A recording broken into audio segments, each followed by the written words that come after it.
भोलाराम अपने नाम के ही अनुरूप गांव का एक भोला भाला इंसान था। गंबई परिवेश में पले बड़े भोलाराम को आधुनिकता छू तक नहीं पाई थी। लेकिन इधर कुछ दिनों से उसे गांव का व्यवहार बदला बदला सा लग रहा था। लोग एक दूसरे से मिलने जुलने से कतराने लगे थे और कुछ तो मुंह पर कपड़े की पट्टी बांधकर घूम रहे थे। वह समझ नहीं पा रहा था कि यह सब क्या हो रहा है। इसी उधेड़-बुन में एक सुबह जब उसने वकील साहब को देखा, जो शहर में वकालत करते थे और लॉकडाउन में गांव आए हुए थे, तो उनसे अपनी जिज्ञासा व्यक्त की। वकील साहब ने उसे समझाया कि यह कोरोना वायरस नामक एक महामारी का प्रकोप है, जिससे बचने के लिए मुंह और नाक को ढकना और एक दूसरे से दूर रहना आवश्यक है। भोलाराम की चिंता तब और बढ़ गई जब उसे याद आया कि दिल्ली में काम करने वाले उसके बेटे ने फोन पर बताया था कि कोरोना के कारण सरकार ने गाड़ी घोड़ा सब बंद कर दिया है, इसलिए वह अपनी बहन राधा की शादी में नहीं आ पाएगा। वकील साहब ने उसकी बात की पुष्टि की और लॉकडाउन के कारण मजदूरों की दयनीय स्थिति के बारे में बताया। फैक्ट्रियां बंद होने से मजदूर बेकार और बेघर होकर दर दर की ठोकरें खा रहे थे। यह सुनकर भोलाराम घबरा गया। अरे बाप रे, कहीं ऐसा ना हो कि फैक्ट्री बंद हो जाने के कारण हमार बबुआ भी वहां पर भूख से बिलबिला रहा हो, भूखे प्यासे कहीं पैदल ही घर के लिए न चल दिया हो। उसकी यह आशंका एक भयावह सच के रूप में सामने आई। अभी वह वकील साहब से बात ही कर रहा था कि एक पुलिस की जीप उसके दरवाजे पर आकर रुकी। पुलिस वालों ने जो खबर दी, उसने भोलाराम के पैरों तले जमीन खिसका दी। तमाम बंदिशों के बावजूद उसका बेटा दिल्ली से पैदल ही घर के लिए चल पड़ा था, लेकिन रास्ते में एक ट्रक की चपेट में आकर अपनी जान गंवा बैठा था। पुलिस उसके शव को सुपुर्द करने आई थी।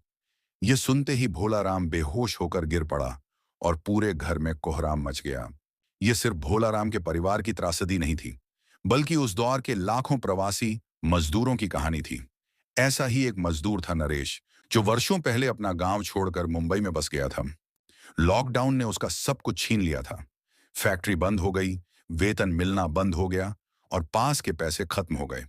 मकान मालिक, जिसके यहां वह वर्षों से रह रहा था, किराया न दे पाने के कारण घर खाली करने की धमकी देने लगा। दुकानदार ने उधार देना बंद कर दिया। हर तरफ से निराश होकर जब उसने अपने बाल बच्चों की दुहाई दी, तो दुकानदार ने बेरुखी से कहा, तुम बिहार यूपी वालों का यही हाल है भैया, बिजनेस का भी एक उसूल होता है। इस शहर ने, जिसके निर्माण में उसने अपना खून पसीना बहाया था, आज उसे पराया बना दिया था। हर तरफ से मजबूर होकर नरेश ने अपने परिवार के साथ अपने गांव लौटने का फैसला किया।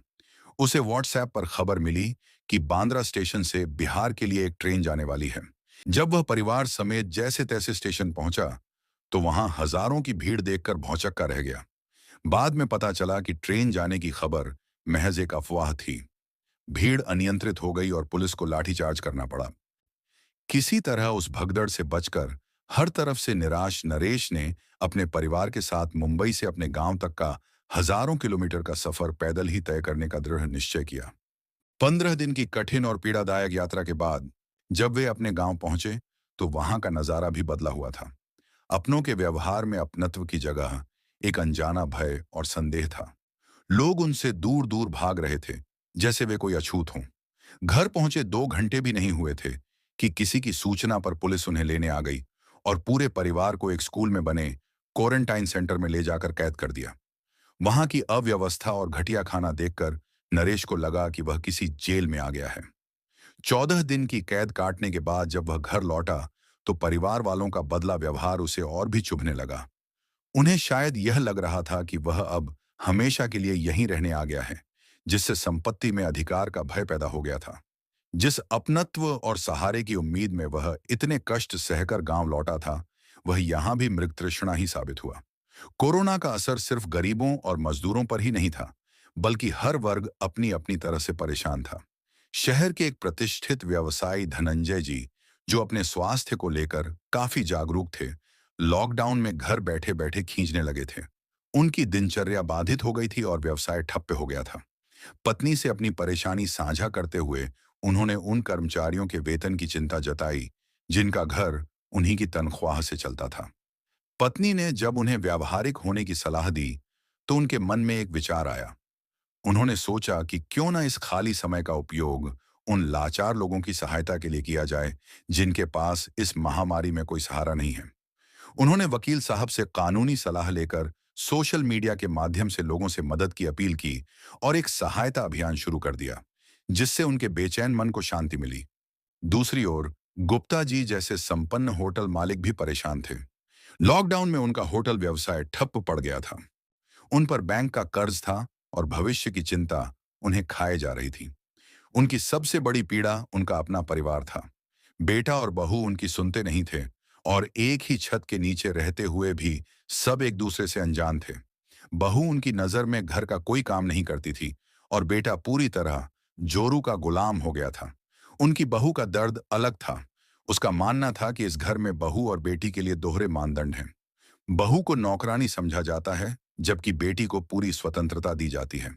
इस पारिवारिक कलह और व्यावसायिक घाटे से परेशान गुप्ता जी ने अपनी आय बढ़ाने के लिए शराब की दुकान खोलने का लाइसेंस ले लिया, यह सोचे बिना कि समाज पर इसका क्या प्रभाव पड़ेगा। उनके लिए पैसा ही सब कुछ था, चाहे वह कैसे भी आए। यह महामारी केवल आर्थिक और सामाजिक संकट ही नहीं, बल्कि एक मनोवैज्ञानिक संकट भी बनकर उभरी थी। निशांत बाबू, जो सुबह तक बिल्कुल स्वस्थ थे, अचानक बुखार और सर दर्द से पीड़ित हो गए। कोरोना के लक्षणों से मिलते जुलते लक्षण देखकर वे घबरा गए, लेकिन अपनी चिंता से ज्यादा उन्हें परिवार की चिंता थी। उन्होंने खुद को एक कमरे में आइसोलेट कर लिया। उनके बेटे समीर ने कई प्राइवेट अस्पतालों और डॉक्टरों से संपर्क करने की कोशिश की, लेकिन सबने अपने क्लिनिक बंद कर दिए थे और कोई फोन तक नहीं उठा रहा था। संकट की इस घड़ी में जिन्हें भगवान का दर्जा दिया जाता था, वे अपनी जान बचाने के लिए मैदान छोड़कर भाग गए थे। अंत में सरकारी अस्पताल ही एकमात्र सहारा बचा। एम्बुलेंस आई और निशांत बाबू को ले गई, जबकि पूरे परिवार को होम क्वारंटाइन में रहने की हिदायत दी गई। उन 15 दिनों में परिवार ने सामाजिक बहिष्कार का दंश झेला। पड़ोसियों और मित्रों ने उनसे दूरी बना ली, जैसे उन्होंने कोई बड़ा अपराध कर दिया हो। सौभाग्य से निशांत बाबू की रिपोर्ट निगेटिव आई और वे घर लौट आए, लेकिन इस घटना ने समाज के बदलते चरित्र को उजागर कर दिया। अज्ञानता और अफवाहों ने इस संकट को और भी भयावह बना दिया था। माजिदबरी चाय बागान में, जहां कोरोना का सीधा प्रकोप कम था, सोशल मीडिया पर फैली एक अफवाह ने तबाही मचा दी। एक वीडियो वायरल हुआ जिसमें दिखाया गया था कि डॉक्टर कोरोना मरीजों की किडनी निकाल रहे हैं। इस खबर ने लोगों के मन में डॉक्टरों के प्रति गहरा अविश्वास पैदा कर दिया। इसी बागान की एक हंसमुख महिला मंगरी को जब सर्दी जुकाम हुआ, तो बस्ती वालों ने उसे कोरोना संक्रमित मानकर उसके परिवार का सामाजिक बहिष्कार कर दिया। इस सामाजिक अलगाव और अस्पताल में किडनी निकाल लिए जाने के डर से मंगरी इतनी अवसादग्रस्त हो गई कि उसने फांसी लगाकर आत्महत्या कर ली। एक झूठी खबर और सामाजिक अज्ञानता ने एक जीती जागती इंसान की बलि ले ली। इसी तरह अंधविश्वास ने भी अपनी जड़ें जमा ली। महिलाओं के बीच कोरोना माई की पूजा की अफवाह फैल गई। ये बात फैलाई गई कि कोरोना कोई बीमारी नहीं, बल्कि एक देवी का प्रकोप है, और जब तक उनकी पूजा नहीं होगी, यह महामारी शांत नहीं होगी। विज्ञान के युग में भी लोग इस तरह के अंधविश्वासों में जकड़े हुए थे, जो महामारी को और भी खतरनाक बना रहा था। संकट काल में जहां एक ओर मानवता के दुश्मन सक्रिय थे, वहीं वकील साहब जैसे लोग भी थे जो समाज को जोड़े रखने का प्रयास कर रहे थे।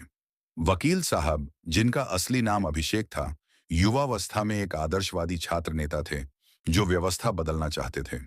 लेकिन एक अनुभवी प्रोफेसर ने उन्हें समझाया कि समाज को बदलने से पहले स्वयं को योग्य बनाना आवश्यक है, ताकि समाज को तुम्हारी आवश्यकता हो, न कि तुम्हें समाज की।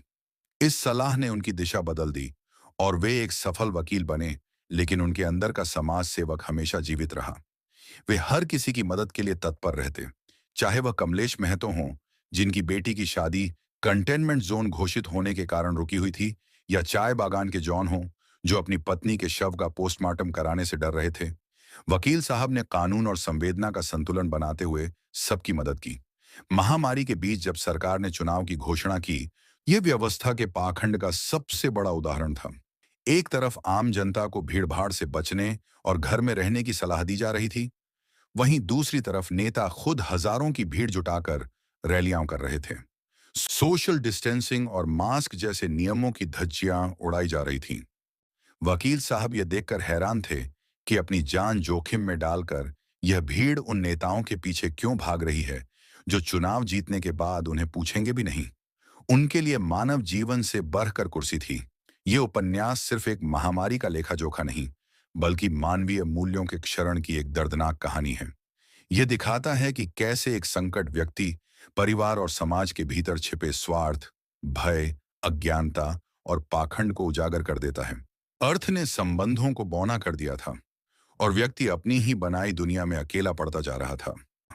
लेकिन इसी अंधकार के बीच धनंजय जी के सेवा भाव और वकील साहब की निस्वार्थ मदद जैसी उम्मीद की किरणें भी थीं, जो यह साबित करती हैं कि चाहे संकट कितना भी बड़ा क्यों न हो, मानवता की लौ को पूरी तरह से बुझाया नहीं जा सकता। यह जीवन समर हर पीढ़ी को अपनी अपनी तरह से लड़ना पड़ता है। अभी आपने कोरोना काल जीवन समर किताब का सार सुना। अगर आप इस पूरी कहानी को और गहराई से जानना चाहते हैं, उन अनसुनी कहानियों को पढ़ना चाहते हैं जो आपको हंसाएंगी, रुलाएंगी और बहुत कुछ सोचने पर मजबूर कर देंगी, तो डिस्क्रिप्शन में दिए गए लिंक पर क्लिक करें। यह सिर्फ एक किताब नहीं, बल्कि उस दौर का एक सच्चा आईना है। और हाँ, ऐसी ही और दिलचस्प कहानियों और किताबों के बारे में जानने के लिए हमारे चैनल को सब्सक्राइब करना न भूलें। ये हमें और बेहतर काम करने के लिए प्रेरित करता है।